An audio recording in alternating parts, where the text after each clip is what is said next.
of losing your sports season. Yeah, we got Kim Knight here on Zoom for the Elite Performance Minds. How you doing, Kim? Good. How are you? Pretty good.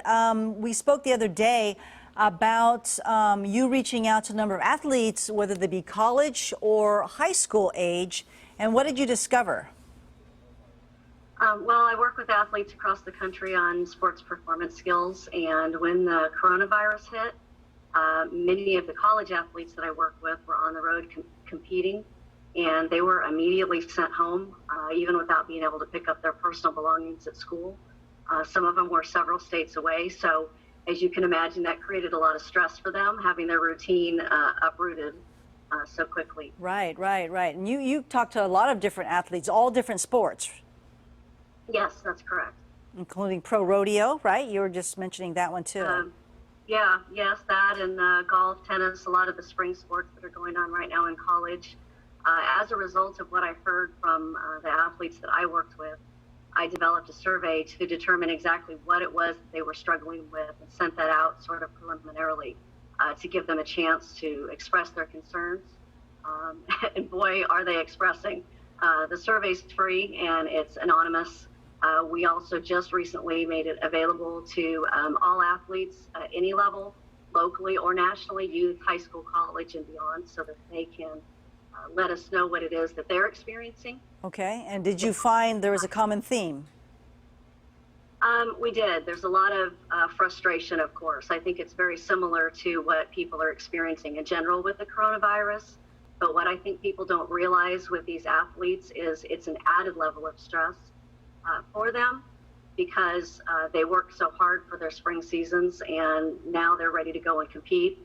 So they can't do that. That's frustrating. They're home, they're bored, they don't get to interact with their teams, they don't get to compete, they don't get to practice. That's what they're expressing, along with, of course, the disappointment of not being able to compete and to travel. And many of them are graduating seniors, whether it's high school or college.